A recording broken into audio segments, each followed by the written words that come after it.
Today I am going to take the third lecture of MET 303 and we start with the Mover's theorem. As per my notes, it is 46. So this is a must question in exam. You will find in most of the exams the Mover's theorem there, and it is in the form of state and prove. Means you have to learn statement of the de Mover's theorem also, because they are asking that write statement and then prove it. So first I am writing the statement cos theta plus I sin theta raised to n is cos n theta plus I sin n theta for all n belongs to z, that is 0 plus or minus 1 plus or minus 2 plus or minus 3 and all other numbers. So to prove this theorem, obviously theta is a real number. To prove this theorem, we are going to prove some basic requirements which are very much required to prove this theorem. So let's start with that one.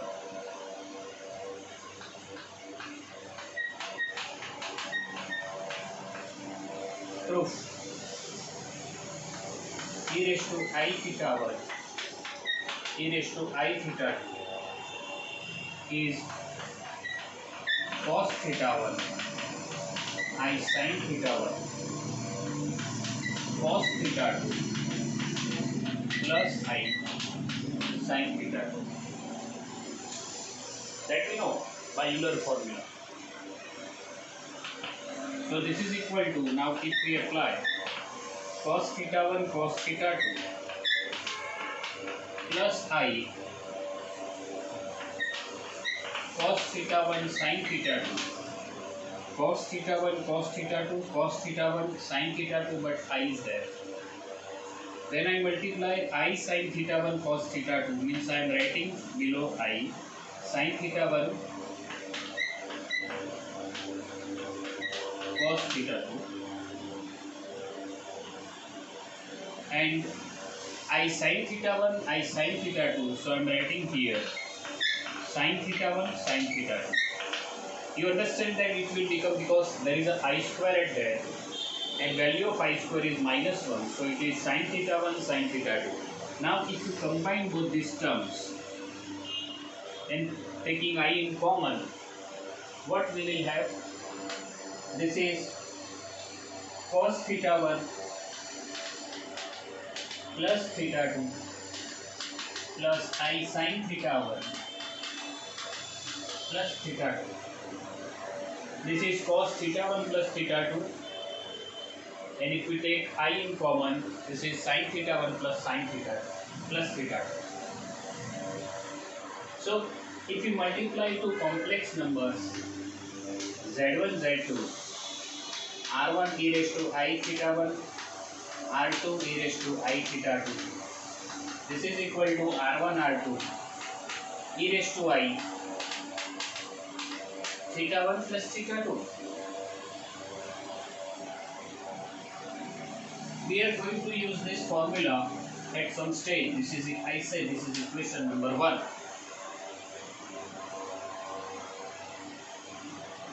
If we divide z1 by z2, so it is r1 e raised to I theta 1 r2 e raised to I theta 2. Now we know that if we multiply this term e raised to minus I theta 2 e raised to minus I theta 2, means we multiply the same term to the numerator and also to the denominator. This is equal to r1 upon r2, and in the denominator it is e raised to I theta 2 minus theta 2, so it is e raised to 0 and e raised to 0 will be 1. You will find the same thing in my notes also. I always emphasize that keep pen and paper with you, and whatever I am writing on the board, you should write at a time whenever I am writing on the board to understand and capture the idea behind it very properly. So if you are very lazy to writing, don't take mathematics as your main subject in a master, because those who have no practice to write, they cannot do mathematics. So I emphasize that always keep writing whatever you want to learn in mathematics. So here it is r1 upon r2 raised to I theta 1 minus theta. It's a very basic formula. You will understand it very properly. Therefore 1 upon z e raised to 1 upon r e raised to I theta. So you should write e raised to I into 0 r e raised to I theta. So it is 1 upon r e raised to I 0 minus theta. So 1 upon r e raised to minus I theta. Very obvious things are there. Now if you understand the statement of the de inverse theorem, and first we prove this theorem for n in n.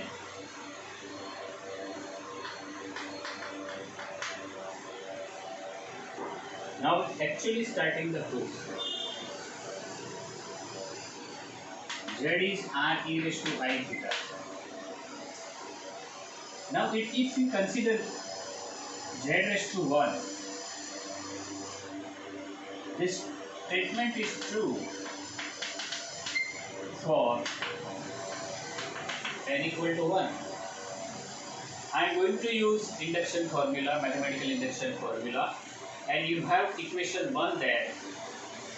So what is z square? That is r raised to I theta square. As per formula 1, it is r square e raised to 2I theta, or it is r square e raised to I 2 theta. So you understand that this formula is true for n equal to 2 also. Then we are going to prove this formula for, suppose that this formula is true for n equal to m.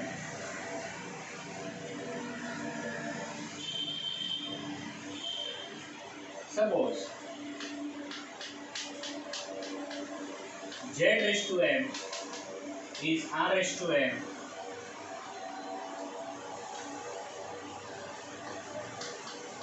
cos n theta plus I sin n theta, that is r raised to n e raised to I n theta.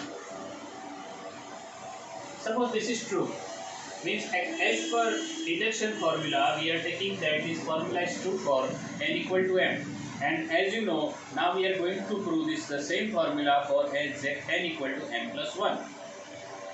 Therefore z raised to m plus 1 is z raised to m and into z. So this is equal to r raised to m e raised to I n theta r e raised to I theta.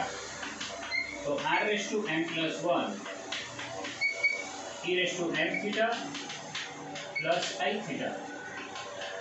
R raised to m plus 1, this is r raised to m, this is r, and therefore it is increased by 1 power. This is e raised to I m theta, e raised to I theta, means the base is the same, therefore we are taking the addition of the power.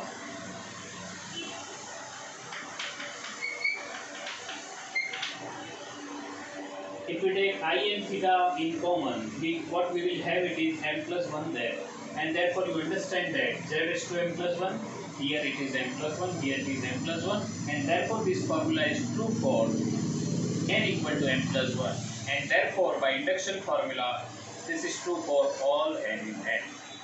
You have already learned this induction formula and you have used it. We have used it to use the induction formula. So one part is over. If n equal to 0, z raised to 0 is 1. And obviously we have nothing to prove there because both the powers at both the sides. See the statement of the de Moivre's theorem, you will understand what I want to say.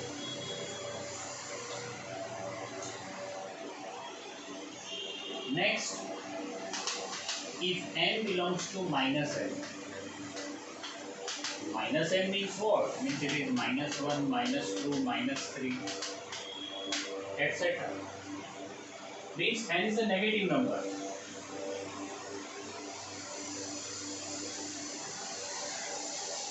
Therefore, n equal to -1 or -2 or -3, like this.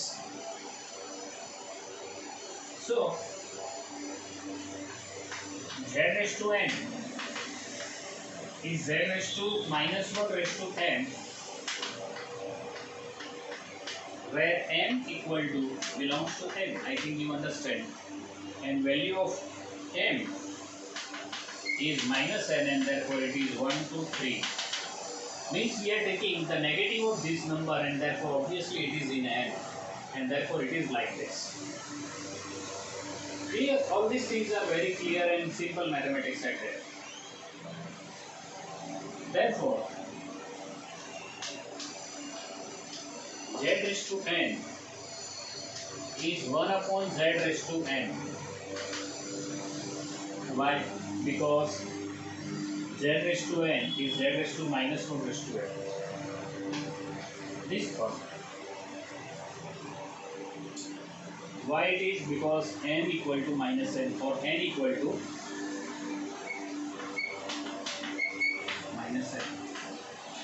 Both these things are true at a time. So this is equal to 1 upon r e raised to I theta raised to n. So 1 upon r raised to n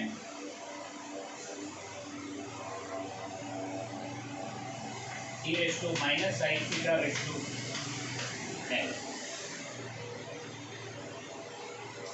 So this is equal to 1 upon r raised to n e raised to minus I n theta.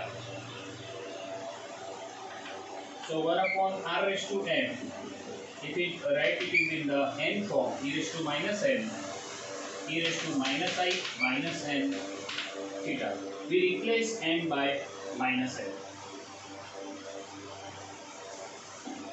This is minus. So this value equal to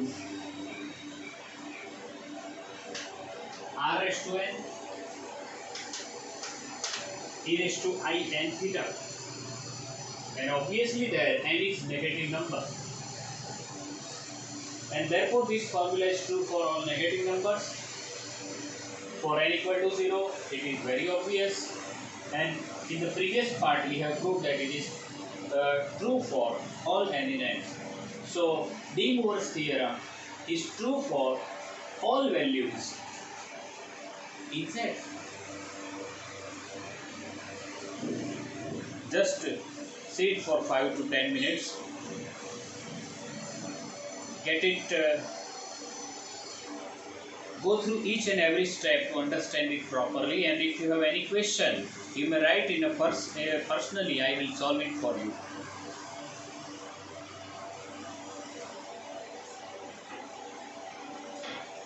Okay, now we start with 47. Root 3 plus I raised to 7. Just I am simplifying this. I think you understand what is this number. Root 3 1.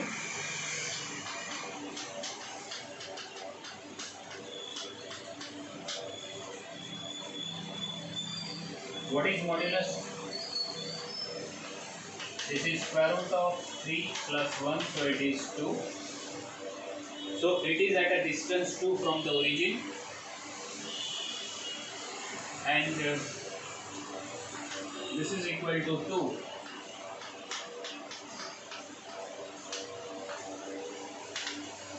E raised to I pi by 6 raised to 7. How it is?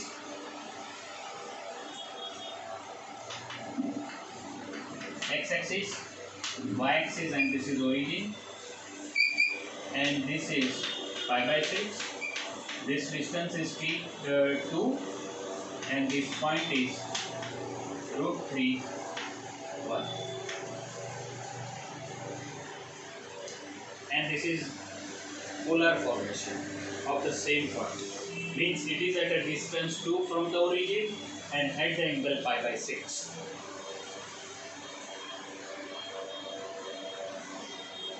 So this is equal to 2 raised to 7 e raised to I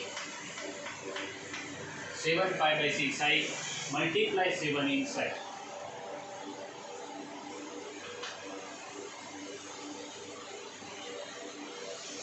Two raised to 7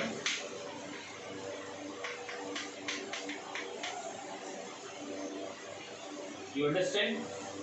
7 pi means 6 pi plus pi upon 6. Now further simplification. 6 pi upon 6 plus pi by 6 means 6 pi, pi plus pi by 6.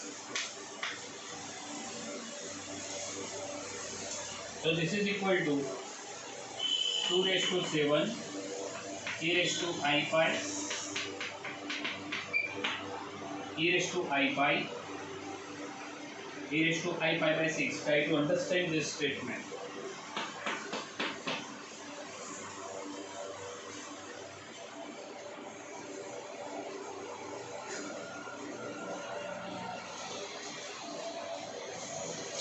Now e raised to I theta is cos theta plus I sin theta.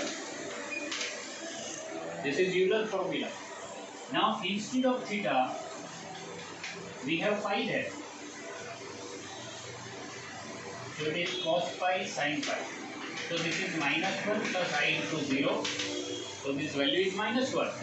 So this value is minus 1. Try to understand that e raised to I pi is minus 1. So this is equal to minus 2 raised to 7 e raised to I pi by 6. Now if you give 2 raised to 6 here and 2 to that, we are taking 2 part of the 2 raised to 7 means 2 raised to 6 and 2. This negative sign is from e raised to I pi. And what is that? That you know. Minus 64. The value of 2 raised to 7 is 64. And 2 e raised to I pi by 3. Pi by 6 is 3 plus I. So this is simplification of root 3 plus I raised to 7. I think it is that much easy for me. It may not be for you, but if you are doing lot practice, then it will be very easy for you.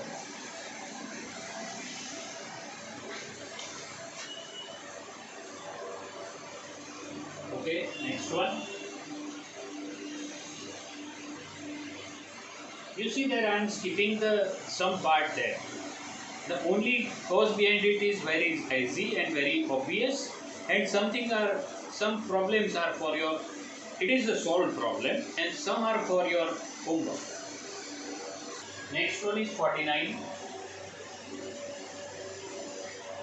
Z1 is R1 e raised to I theta 1.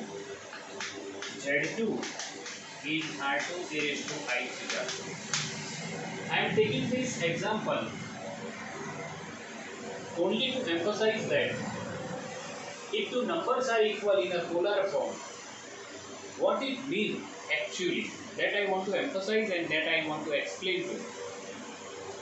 If Z1 equal to Z2, double implies R1 e raised to I theta 1, R2 e raised to I theta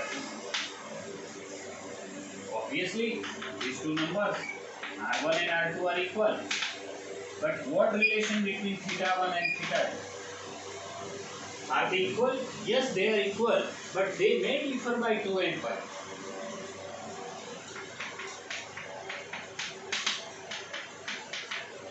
That I want to show. These two numbers are equal, These two angles are equal, means they are argument. But whenever they are equal, that means that they may differ by 2k pi. K is inside. Okay, we stop for today's lecture. This is the third lecture, and we will go further in the next lecture.